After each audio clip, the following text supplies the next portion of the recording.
and welcome to a brand new podcast culture vulture. मेरा नाम है पीरजादा सलमान और मैं एक जर्नलिस्ट हूँ और मेरे साथ इस प्रोग्राम में हैं सैयद काशिफ रजा जो हमारे मुल्क के नामवर सहाफ़ी, ब्रॉडकास्टर, शायर और नॉवेलिस्ट हैं। जैसा कि इस प्रोग्राम के नाम से जाहिर है कि इसका ताल्लुक़ कल्चर और कल्चर से जुड़े जितने भी मौज़ूआत हैं, अदब, फिल्म, मौसीकी वगैरह वगैरह, उनसे है और हम कोशिश करेंगे उनके बारे में बातें करें और ख़ुद भी आगाह हों और देखने वालों को भी कुछ चीज़ों से आगाह करें। आज जो हमने मौजूद चुना है वो कुछ दिन पहले एक फिल्म रिलीज़ हुई है हिंदुस्तान की जिसका नाम है चमकीला और उसका बहुत जिक्र हो रहा है, बहुत चर्चा। मैंने वो फिल्म देखी नेटफ्लिक्स पे, काशिफ ने भी देखी, तो हमने सोचा कि चमकीला के बारे में बात की जाए और उसका सबब यह है कि चमकीला जाहिर है एक हकीकी किरदार पर, एक इंसान की ज़िंदगी पर बेस्ड एक फिल्म है। काशिफ, इब्तिदा करते हैं कि आप बताइए, पहले तो ये बताएं फिल्म आपको कैसी लगी, अगर अच्छी लगी तो क्यों अच्छी लगी और अगर अच्छी नहीं लगी तो क्यों अच्छी नहीं लगी। अच्छा, ये उन फिल्मों में शामिल है कि जिन पर जो गुफ्तगू हो रही है वो फिल्म पर भी हो रही है और उसके अलावा भी हो रही है, क्योंकि इस फिल्म में ये फिल्म से कुछ ज़्यादा हो गई है और इसने जो बहसें इसकी वजह से शुरू हुई हैं, ख़ास तौर पर दो बहसें जो हैं जिस पर हम कोशिश करेंगे आज गुफ्तगू करें। एक तो जो हमारा फोक कल्चर है जिसको शहरी इलाकों में पॉप कल्चर भी कहते हैं, तो उसकी तरफ हमारी तवज्जो दिलाती है। दूसरा ये है कि ये जो दलित जो है, जो बिल्कुल समाज का बिल्कुल पछड़ा हुआ और निचला तबका होता है, तो ये अमर सिंह चमकीला का ताल्लुक उससे था। वो जो क्रिएटिविटी उनके यहाँ होती है, जो ब्यूटी वो क्रिएट करते हैं अपने लिहाज से, तो उसे हमारा जो हाई कल्चर है उसको हमेशा उसको डिमीन करता है कि ये कोई बहुत ही मामूली चीज़ है, या ये कोई जिसको मिलान कुंडेरा किच जिसको कहा था कि ये बहुत ही फजूल चीज़ होती है, उसकी तरफ तवज्जो दिलाई है। और मेरा ये ख्याल है कि ये जो हाई कल्चर कोई भी अदब डेवलप करता है या मुसव्वरी है या और फनपारे होते हैं जो हाई कल्चर जिनको डेवलप करता है, तो वो हाई कल्चर इसके बगैर वजूद में आ नहीं सकता जब तक ये पॉप कल्चर ना हो। और आपको देखा कि अमेरिका में तो मुसव्वरी की एक तहरीक जो है वो पॉप कल्चर से शुरू हुई। वहाँ मौसीकी में पॉप कल्चर किस तरह नुमाया हुआ, आर्ट में एंडी वॉरहोल, तो वो पॉप कल्चर जो है वो हाई कल्चर बन जाता है। तो इस तरह ये जो ज़ेरी लहरें उठती हैं तो उसी से ऊपर जाती हैं। तो चमकीला जब जिंदगी में गा रहा था तो उसको ये इल्ज़ाम दिया जाता था कि वो जो हिंदी में कहते हैं अश्लील गाने, यानी वल्गर गाने वो गाता है। वल्गर तो खैर नहीं थे, ज़ुमानी थे, और पंजाब में पूरा उसका कल्चर है और वो शादियों में ऐसे गाने गाए जाते हैं। तो मेरा ये ख्याल है कि वो बाद में हाई कल्चर की तरफ वो होता है, तो उसको कभी भी उसको हल्का नहीं लेना चाहिए। फिल्म का हर फनपारे का, अदब हो, नावल हो, शायर हो, शेर हो, नज्म हो, काशिफ जी तो आप मुझसे बेहतर जानते हैं कि क्या वो टेस्ट ऑफ टाइम विथस्टैंड करेगा। क्या आप, सवाल बड़ा ये होता है कि एक नावल आप दोबारा पढ़ेंगे, क्या आप एक नावल 50 साल बाद पढ़ा जाएगा, क्या ये फिल्म आप दोबारा देखेंगे, क्या इस फिल्म में वो तवानाई, वो शिद्दत है कि आप इसे दोबारा देखेंगे इसके फिल्मी महासिन की वजह से। मैं कहानी की बात, किरदार की बात नहीं कर रहा, क्योंकि मुझे लगा ये कि ये फिल्म जैसे एक रिव्यूअर ने एक लफ्ज़ इस्तेमाल किया जिससे मैं इत्तेफाक करता हूँ, रश्ट। एक रिव्यूअर है, उन्होंने कहा ये रश्ट लगी, यानी कुछ चीज़ें। अब 2.25 घंटे की फिल्म है, उसमें 2.25 घंटे में आप, एक तो मुझे नहीं लगता कि ये बायोपिक है, मेरा ख्याल एक तासुराती ये एक फिल्म है और 2.25 घंटे में बहुत कुछ करने की कोशिश की गई है। फिल्म की कामयाबी जो है, और बहुत कामयाबी, उस पर मेरी एक राय अगर आप सुनना चाहें। जी, आप गौर कीजिए कि नेटफ्लिक्स के कितने सब्सक्राइबर हैं इंडिया में। नेटफ्लिक्स के बहुत, मैं नंबर नहीं देना चाहता जो मैंने इंटरनेट से पढ़ा है, क्योंकि उस पर शायद मेरी पकड़ हो जाए कि नहीं ये बहुत कम नंबर बता रहे हैं, लेकिन बहुत कम नंबर है नेटफ्लिक्स पे। मैं हैरान हो गया जब मैं इंटरनेट पे पढ़ा कि नेटफ्लिक्स के सब्सक्राइबर कितने इंडिया में, तो बहुत कम है। मेरा ख्याल था कि 1 अरब 20 करोड़ की आबादी में बहुत सब्सक्राइबर होंगे। फिल्म सिनेमा पे रिलीज नहीं की गई। अब यहाँ मेरी एक थियरी है, इम्तियाज अली की पिछली जो 3 फिल्में हैं, तमाशा जो मेरी बहुत पसंदीदा फिल्म है, व्हेन हैरी मेट सेजल, और एक लव आजकल पार्ट 2, ये तीनों बुरी तरह नाकाम हुए और इम्तियाज अली को फेलियर करार दे दिया गया था। मेरा ख्याल है इम्तियाज ने एक बहुत ज़हीन स्ट्रोक खेला है इसको नेटफ्लिक्स पे रिलीज करके। अब नेटफ्लिक्स किनके पास है? नेटफ्लिक्स आपके पास है, नेटफ्लिक्स मेरे पास है। वो लोग जो नाम नेहाद पढ़े लिखे लोग हैं, उन लोगों को, तो मेरा अपना तासुर यह है कि इस फिल्म को इम्तियाज ने लोगों को इम्प्रेस करने के लिए बनाई है फिल्म, अपना एक्सप्रेशन नहीं है उसका, उसका एक्सप्रेशन है अर्बन। इम्तियाज की अगर आप फिल्में देखेंगे तो उनमें अर्बन एक्सप्रेशन ज्यादा है, रॉक स्टार हो, तमाशा हो, लव आजकल हो, वगैरह वगैरह, उसकी जो फिल्म है वो अर्बन सेटिंग का आदमी है। ये फिल्म उसने मुतासिर करने के लिए और अपनी रेपुटेशन को बहाल करने के लिए बनाई, जिसमें वो कामयाब हो गया। फिल्म में 2.25 घंटे में उसने मुख्तलिफ टेक्निक इस्तेमाल किए, मिसाल के तौर पर ग्राफिक्स का इस्तेमाल है, एनिमेशन का इस्तेमाल है, वो जो वेस एंडरसन जो इस्तेमाल करता है, ये मगरब में आम होती है चीजें, और उससे आपकी तवज्जो अचानक हो जाती है कि ये क्या, इस फिल्म में ये क्या हो गया।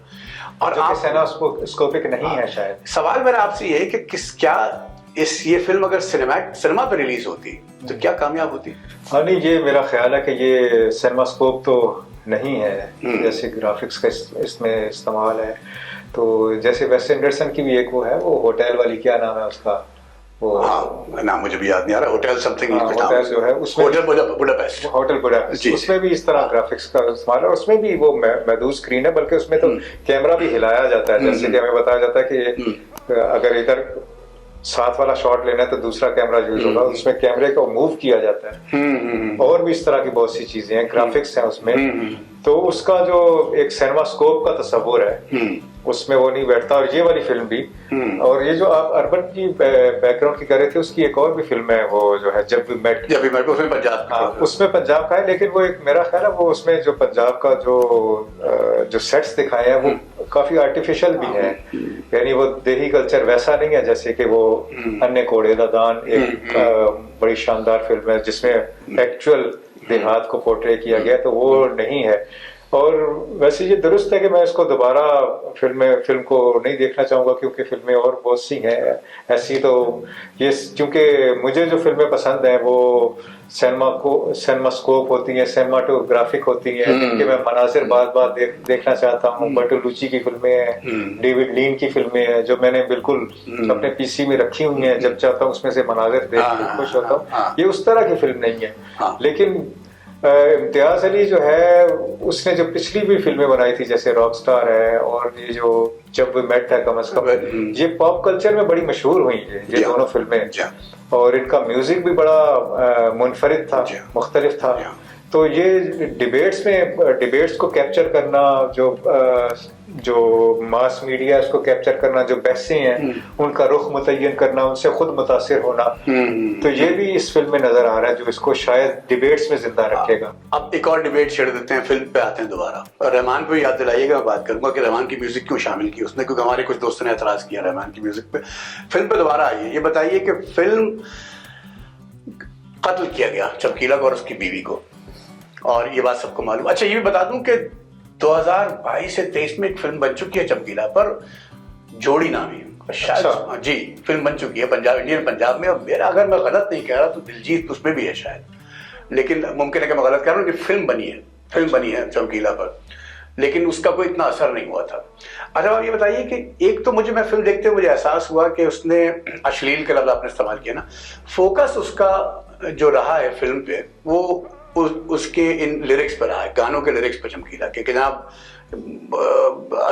फैमिली में इस्तेमाल होने वाले लिरिक्स नहीं है, वैसी बातें नहीं जो फैमिली के दरमियान की जाए, वगैरह वगैरह वगैरह, इस पे फोकस रहा है। जबकि उसका जो कत्ल है वो मिस्ट्री है, वो आज तक मिस्ट्री है, क्योंकि उस दौर में हिंदुस्तान का जो पंजाब था वहाँ बहुत कुछ हो रहा था, जो ये खालिस्तान की मूवमेंट है वो अरूज पे थी, और उसको धमकियां मिलती रहती थी, मुस्तकिल मिलती रहती थी। लेकिन इम्तियाज ने एक तो ये अनराइवल नहीं किया, कहीं ब्लेम नहीं अपोर्शन किया कि भाई कत्ल की वजह क्या है, और मुस्तकिल फोकस जो रहा है वो लिरिक्स पर रहा है, जिसे मैं वल्गर कह रहा हूँ या वो कह रहा हूँ, वो लिरिक्स पर रहा है। मुझे लगा उससे एक फिल्म की शूटिंग का टेक्निक अपनी जगह, लेकिन उससे कंटेंट को एक वन डायमेंशनलिटी मिली। आपकी क्या राय है, यानी उसके कत्ल का जो सबब है? हाँ वैसे वो ओपन एंडेड छोड़ा है, अगर वो ओपन एंडेड ना छोड़ता और किसी पर वाजे ब्लेम करता तो उस पर भी एतराज हो सकता था। लेकिन ये कि वो उसका जो कत्ल है वो ये तो वाकया है कि वो अभी तक मिस्ट्री है, ये नहीं मालूम कि उसको इंतहा पसंदों ने या जो खालिस्तान की आज़ादी की लड़ाई लड़ रहे थे उन्होंने कत्ल किया या पुलिस ने किसी और ने किया। तो उसमें पुलिस का भी सीन है कि वो भी उससे खुश नहीं है, जो रियासती एहलकार हैं वो भी खुश नहीं है, और वो दूसरे हैं वो इस हवाले से खुश नहीं है कि वो अब ये अजीब बात है कि ये जिस तरह के वो गाने गाता था, वो पंजाब के कल्चर में, पंजाब के फोक कल्चर में शादी ब्याह में ऐसे बोले जाते हैं जैसे वो उसमें है गाना के हमारी बुढ़िया गुम हो गई है और मेरा बूढ़ा गुम हो गया, मैंने तुम्हारी बुढ़िया की तलाशी लेनी है कि शायद उसके पास है। या फिर वो एक मिसरा है कि मैंने चट ले तली दे उत्ते तर के वे मित्रा में खंड बन गई, कि मैं अब वो चट ले का लफ्ज शायद जो गैर पंजाबी है उनके लिए बहुत वो शायद उन्हें अश्लील या वो बुरा लगता हो, वल्गर लगता हो, लेकिन तर्जुमा तो अगर हो सकता है तर्जुमा उसमें कि जैसे उर्दू में हम कहें कि मुझे चाट लो हथेली पर रख कर मैं चीनी बन गई हूँ, जो कि एक बुरा तर्जुमा है,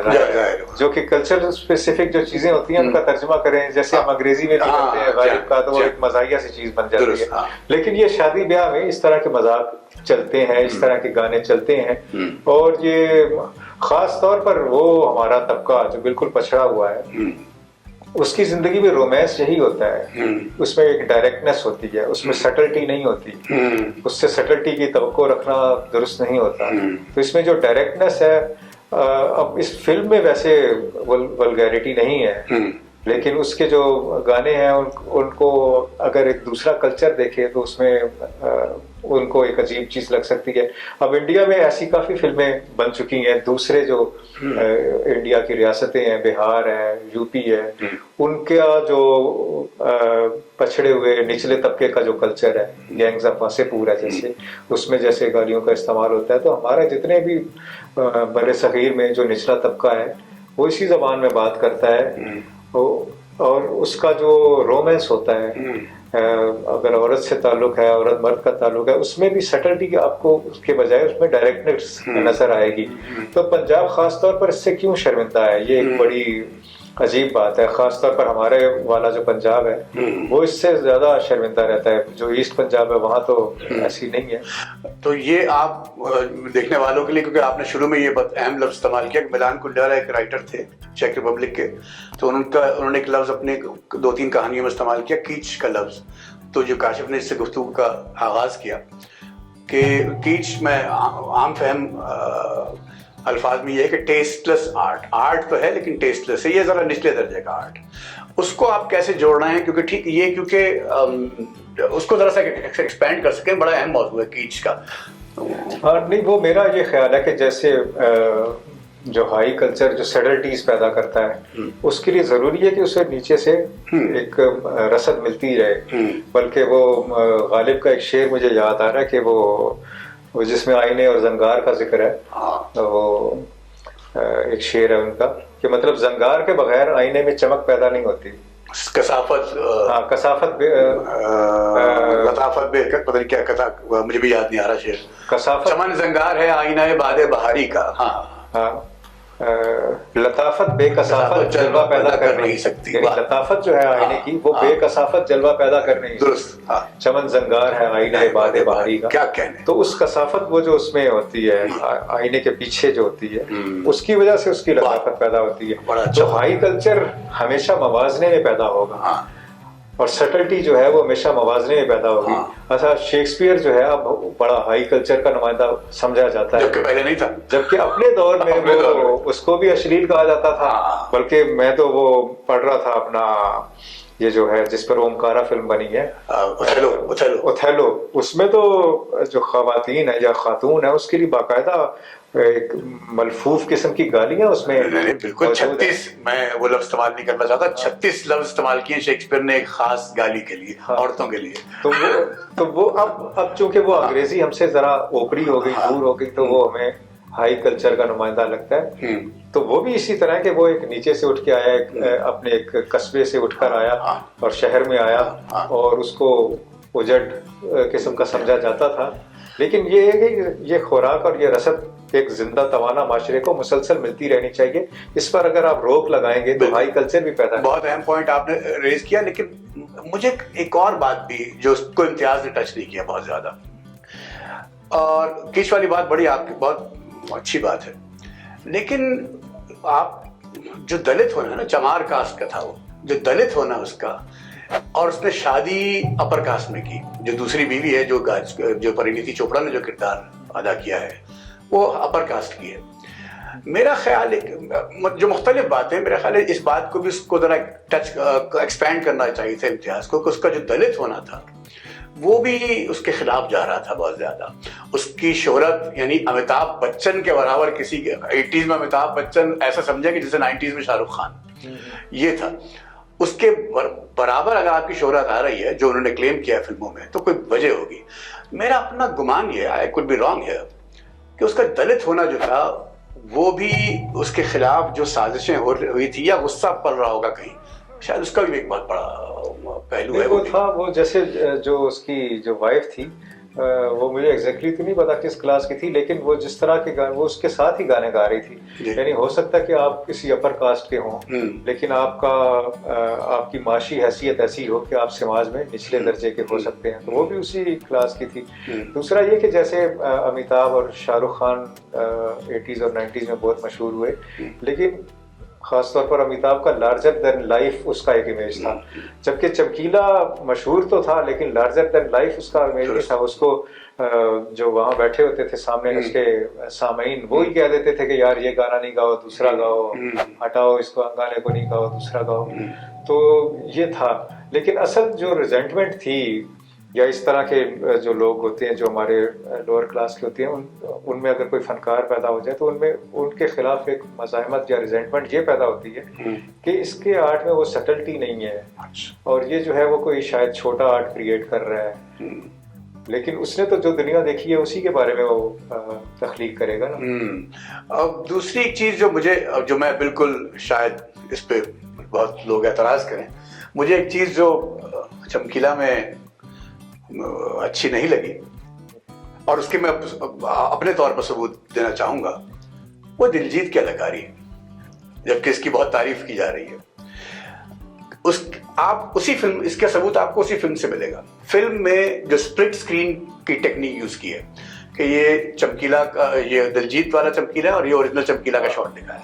अगर आप गौर करें और आप पुरानी वीडियोस देखें, ओरिजिनल चमकीला की, असल चमकीला की, मैं उसको देख रहा था गौर से उस शख्स को, तो मुझे वो सीमाप सिफत लगा, मर्क्यूरियल।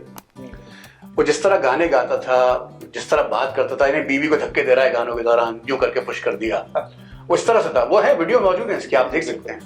दिलजीत ने ऐसा नहीं किया, दिलजीत ने अंडरस्टेटेड प्ले किया उसको, क्योंकि आई डोंट थिंक या तो मुझे दिलजीत का काम मैं देख रहा था, जबकि आपके पास तो डॉक्यूमेंट्स मौजूद, डॉक्यूमेंट्री सबूत मौजूद था, आप वीडियोस देख सकते थे आप। जबकि उसके बरक्स मुझे परिणीति का काम बहुत अच्छा लगा। परिणीति का ज्यादा अहम, बहुत ज्यादा उससे ना लाइनें दी गई हैं उसको कुछ नहीं, लेकिन परिणीति ने उसको स्टडी किया है, उसकी बीवी को।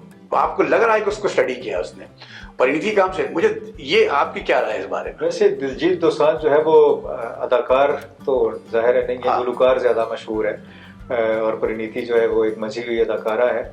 लेकिन मेरा ख्याल है कि इंडिया में अब ऐसी फिल्में आ रही हैं जिसमें अंडरस्टेटेड अदाकारी होती है, और जैसे गैंग्स ऑफ वासेपुर का जिक्र आया, तो उसमें ऐसे लोग भी अदाकारी करते हैं जो कि अपनी ओरिजिनल लाइफ में अदाकार नहीं होते। बल्कि एक और फिल्म जो मुझे बहुत पसंद है, इंडियन पंजाब की, अन्य कोड़े दा दान, उसमें जितने अदाकार रखे गए वो प्रोफेशनली अदाकार नहीं थे, और मेरा ख्याल है जिस तरह उनसे उसने काम लिया डायरेक्टर ने, और जिस तरह उनको प्रेजेंट किया, तो वो बड़ी अंडरस्टेटेड नहीं, यानी जैसे वो आम जिंदगी में थे वैसे ही थे। ईरान में इस तरह की फिल्में बनती हैं जिसमें जो डॉक्यू फिल्म भी जिनको कहा जाता है, जिसमें प्रोफेशनल अदाकार नहीं लिए जाते, तो इसकी अंडरस्टेटेड अदाकारी तो ठीक थी मेरा ख्याल है, उसमें ज्यादा। जैसे वो एक सीन है जो बहुत मशहूर हो गया, वो जो सहाफी के पास जाता है, वो जिस हुलिये में और जो बैठने का भी पोस्चर है दिलजीत का, वो बिल्कुल उसके किरदार से नहीं मिलता। वो जो आप पूरा सीन देखें जो मशहूर हो गया है, उसका बहुत जिक्र होता है, वो सहाफी से मिलने जाता है जब ये दिलजीत, उसका जो पोस्चर है वो चमकीला का पोस्चर ही नहीं है, इस तरह वो बैठा हुआ है। ये मेरी राय है, मेरी राय नहीं, आप देखें कि जो चमकीला की वीडियोस हैं उसमें चमकीला सीना चौड़ा करके और धोती पहनी हुई है, इस तरह वो गाता है, और वो I think they are more interactive. जो ओरिजिनल है ना चमकीला अपनी वाइफ के साथ मोर इंटरैक्टिव है, हालांकि उनका माइक एक ही होता है, तो माइक से मुंह परे करके आपस में भी मकालमा करते हैं। मेरा ख्याल है इनकी जो इंटरेक्टिव जो थी दोनों की केमिस्ट्री, उसने बड़ा पार्ट प्ले किया था कि जैसे वो एक शेर बोल रही है, उसके जवाब में वो कह रहा है, हाँ, तो इसने बड़ा पार्ट प्ले किया था। वो केमिस्ट्री शायद इसमें थोड़ी कम है परिणीति में और दिलजीत दोसांझ में। उसमें कसूर दिलजीत का मेरा ख्याल है ज्यादा होगा। मैं भी ये समझता हूँ, क्योंकि वो शायद ज्यादा सोलो गाता है। He is a good singer. He is a very good vocalist. Excellent singer. हाँ। बल्कि वो उस जिस लहजे में दिलजीत दोसांझ गा सकता था, उस लहजे में उस पंजाबियत के साथ परिणीति नहीं गा सकती थी। ये भी आप देख रहे हैं। आप ये दुरुस्त है आपका मुशाहिदा। वो परिणीति का रहमान पे मैं जरा सी बात करना चाहूंगा, उसके बाद मेरे ख्याल हमारी गुफ्तगू काफी हो गई। जी जी। रहमान को कुछ मैंने देखा, मैं सोशल मीडिया पे देख रहा था, आपने भी कमेंट किया था, आपने तो किसी ने रहमान की म्यूजिक के बारे ये इसने इम्तियाज ने जो टेक्निक यूज की है ना, जो स्प्लिट स्क्रीन वाली टेक्निक है, वही टेक्निक है कि आज क्या है और कल क्या था। रहमान कभी प्लेबैक बतौर यानी लिप सिंकिंग नहीं है रहमान के गाने बैकग्राउंड में चल रहे हैं, वो कोई लिप सिंक नहीं कर रहा हीरो या हीरोइन या कोई किरदार। और यही उसने दिखाने की कोशिश की है कि अब यानी कंटेम्प्रेरी सेटिंग में क्या सूरत हाल है और पहले क्या सूरत हाल थी। आप उसमें 2-3 गाने तो बड़े कमाल की, अरिजीत से गाना गाया है, अगर आपने और से ना सुना, मुझे विदा करो, वो तो बिल्कुल ही 1950-60 की धुन लगती है, कोई बिल्कुल मुख्तलिफ गाना है। मुझे तो बहुत अच्छा लगा काम रहमान का। मेरा ख्याल है हमारी गुफ्तगू अच्छी खासी हो गई। हाँ नहीं, इसमें गाने भी बड़े जबरदस्त हैं। जैसे कि वो एक है मिसरा, एक तो मुझे याद नहीं रहते कि हाय सोनिए नी तेनू घट के कालजे लाण नु मेरा, ये बड़ा जबरदस्त गाना है। और उसमें जो खवातीन जो हैं वो सब वहीं की गांव की खवातीन है, वो जिसमें शूट किया है। हाँ। वो बड़ा, और इसको दिलजीत ने गाया बहुत अच्छा। अच्छा, दिलजीत की जो प्रेजेंस इस फिल्म में नजर आती है, वो उसकी आवाज की प्रेजेंस है, दुरुस्त, और उसकी गुलकारी की प्रेजेंस है। हाँ। तो मैंने तो ये फिल्म जब देखी तो इसमें दिलजीत से मेरी पहले भी तवक्को नहीं थी, और बतौर अदाकार उसने अपने आप को इतना प्रेजेंट किया भी नहीं है। वो उसकी आवाज है जिसमें वो पेंडूपन है, जिसमें वो पेंडूपन, दलितपन है। यानी इवन पंजाबी जो शहर वाले हैं वो भी इस तरह इस लहजे में पंजाबी नहीं बोलते होंगे जिस लहजे में उसने गाया है। तो ये बड़ा अच्छा। एक चीज आपने जिक्र किया था कि वो इम्तियाज अली की टारगेट ऑडियंस क्या थी। तो मेरा ख्याल है कि अब जैसे ये ईस्ट पंजाब और पाकिस्तान तो है जहाँ पंजाबी समझी जाती है, कनाडा एक बहुत बड़ी मार्केट है, पंजाब की बहुत बड़ी मार्केट, जिसके पास मेरा ख्याल है नेटफ्लिक्स तो बहुत ज्यादा अवेलेबल होगा। तो जिस तरह वहाँ एक वो सैलाब की तरह छा गई है ये फिल्म, या जितने पंजाबी डायस्पोरा था उसमें छा गई है, और जिस तरह इस पर बात हो रही है, तो इसका मतलब है कि ये इसको तरीका इम्तियाज अली को पता है, जो पॉप कल्चर है, मास कल्चर है, उसको कैप्चर करने का। वो क्योंकि एक जो तरकीब, जो फ्रेज यूज किया जा रहा है कि इम्तियाज इज बैक, ये जवाब से हुई। तो अभी मैं इंटरव्यू देख रहा था इम्तियाज का, तो उसने कहा तुमसे मुझे ए.आर. रहमान ने फोन किया, भाई तुम गए कहाँ थे, लोग कह रहे हैं Imtiaz is back, Imtiaz is back. तो वो जो 3 फिल्मों का फेलियर था ना, ये उसने बड़ी जहानत से मेरे ख्याल है इसको काबू किया है। तो मेरे गुफ्तगू का अच्छा खासी हो गई, मेरे ख्याल है यही खत्म करते हैं, और उम्मीद है कि इससे कुछ देखने वालों को कुछ मुमकिन है कि मालूमात में इजाफा हुआ, और ना भी हो तो भी कोई बात नहीं। और मज़ीद किसी ऐसी फिल्म या किसी और जो पॉप कल्चर का कोई मौजू है उसके साथ दोबारा हम हाजिर होंगे। इजाज़त, खुदा हाफ़िज़।